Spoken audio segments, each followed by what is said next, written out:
This story takes place when I was 9 years old, and now, at almost 25, the memory still sends chills down my spine. It happened during Christmas break when my family and I were visiting my great-grandfather's house in Idaho. This was the first Christmas after my parents' divorce earlier that summer, and my mom's new boyfriend had joined us for the trip. My grandpa lived in a small town on an Indian reservation, home to only about 1,000 people. His house was a cozy 2-story surrounded by endless fields and forests. I loved visiting him. It was always such a peaceful escape. One evening, we were all caught by surprise when my aunt, uncle, and cousins, who lived 10 hours away, showed up unannounced to spend Christmas with us. They had originally said they couldn't make it because of work, so their arrival was a big, fun surprise. I was especially happy because my cousins, Sam, who was also 9, Evan, 12, and Kennedy, 10, were there, and we were really close back then.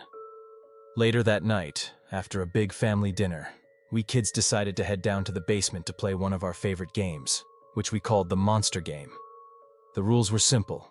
Sam and Evan would be the monsters, hiding in the pitch-black basement, while Kennedy and I would search for them. The monsters would make noises to clue us into their location, and if we got too close, they would jump out and chase us back to the top of the stairs, which was the designated safe zone. It was a silly but thrilling game, especially in the dark, creepy basement. Sam and Evan went downstairs first to hide, while Kennedy and I waited upstairs at the top of the stairs for 2 minutes, as was the rule. Once time was up, we descended into the darkness to begin our search. As I cautiously led the way, we heard a loud thud, probably one of the boys trying to scare us. But as we continued creeping around, something out of the corner of my eye made me freeze in my tracks. I saw a figure standing outside the basement window. My heart dropped. I instinctively put my arm out to stop Kennedy from moving. Confused, she asked why I had stopped. I pointed to the window, and that's when she saw it too. A person was standing outside, staring in at us through the window. She whispered in a shaky voice, "Sam, Evan, we need you to stop the game. There's someone outside." But instead of taking us seriously, Sam called out from his hiding spot, "You're just scared. Quit trying to trick us." Frustrated, and more than a little scared, I insisted, "Guys, look at the window above the TV. There's someone out there." Reluctantly, Sam and Evan came out from their hiding spots and glanced at the window. Evan tried to brush it off with nervous laughter, saying it was probably Uncle Stan having a smoke outside. But I knew it wasn't him. Uncle Stan always smoked on the front porch, never in the back. I told them that, but Sam dismissed my concern, saying it was probably Grandpa checking around the house. But something didn't sit right with me. My grandpa was inside with the other adults, and if it was him, he wouldn't just stand there silently watching us. Determined to figure it out, I quietly went upstairs to check. When I peeked into the living room, I saw my grandpa, Uncle Stan, and all the other adults sitting around, talking. No one was missing. My heart raced as I realized that whoever was outside wasn't part of our family. I rushed back down to the basement and told the others, "Everyone's in the living room. There's a stranger outside." This time they believed me. Sam and Evan's faces went pale, and Kennedy started to cry. We all huddled at the top of the stairs trying to figure out what to do. Sam and Evan suggested ridiculous plans like grabbing a gun or confronting the man, but we were just kids. There wasn't much we could do but wait and hope the stranger didn't come inside. After what felt like forever, we cautiously made our way back downstairs to check if the coast was clear.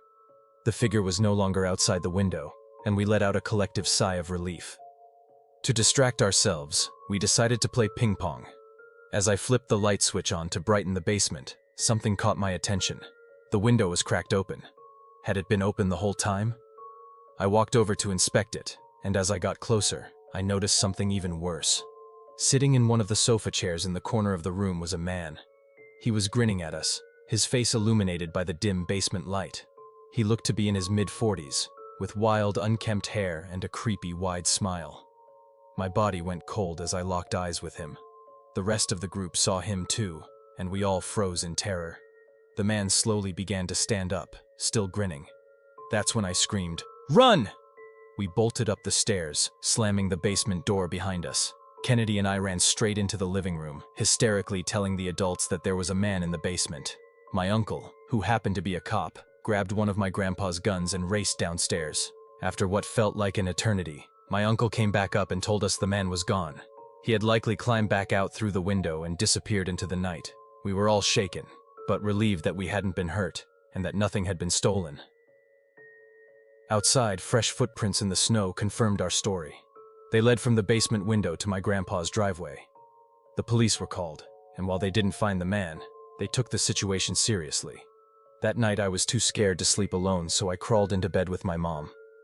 My cousins and I never played the monster game again, and ever since that night I've had a fear of basements, especially in unfamiliar houses. Though my grandfather passed away in 2017, I'll never forget the terror I felt in his house that Christmas.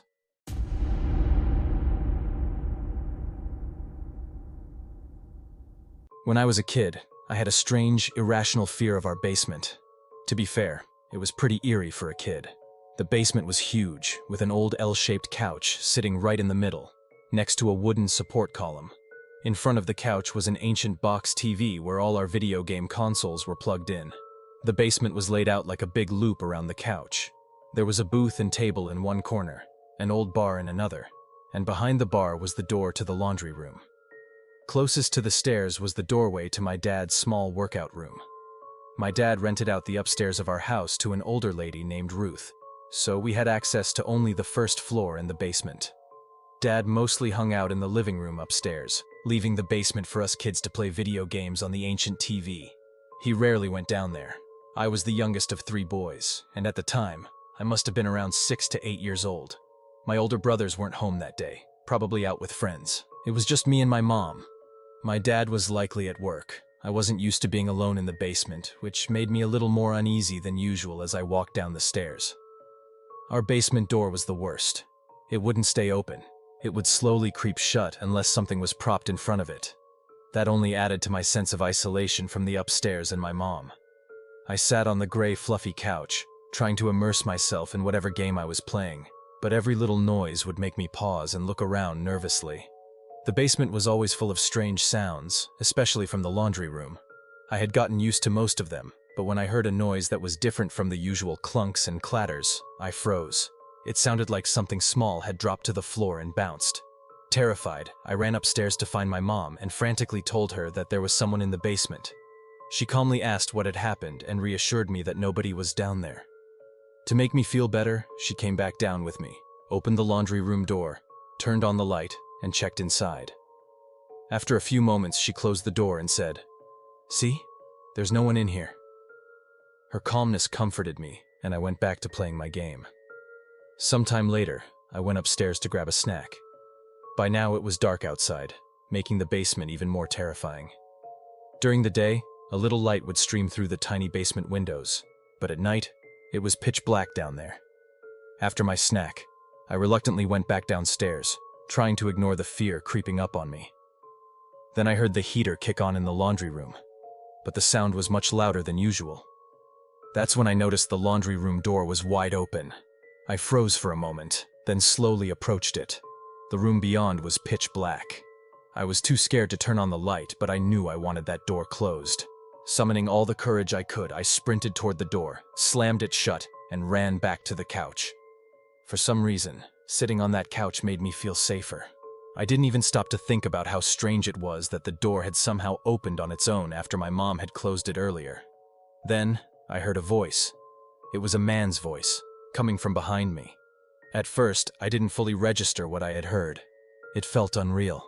I turned around and my heart nearly stopped. Sitting in the booth in the corner of the basement was a sickly-looking man. His arm was resting on the table, and his head was propped up on his fist. He said, "My God, how you've grown." I couldn't move. I was completely paralyzed with fear. I couldn't scream. I couldn't run. I just stared at him, my mouth hanging open. The man slowly stood up, his body hunched and crooked, and he began to walk toward me. As he moved, he said, "Your mother won't let me see you guys." Finally, I found my voice and screamed. I bolted for the stairs, yelling for my mom as I raced up to the kitchen. I slammed the basement door behind me and locked it, sobbing and screaming that there was a man in the basement. The look on her face showed she was petrified. She called 911, and I don't remember what happened in the moments before the police showed up. I just remember police officers going down to the basement. I was with my mom and a police officer in a safe room while they searched for the man. The man they found was my estranged uncle, my mom's brother, who had been excommunicated from the family for being a child rapist. Our parents never wanted him near us, nor did my mom want any contact with him. He had broken into the house and had been hiding in the basement for God knows how long. I didn't even know what he looked like, because the last time I saw him, I was a baby. I haven't seen him since then. He went back to prison for another 4 years for another sex crime. We don't know where he is now.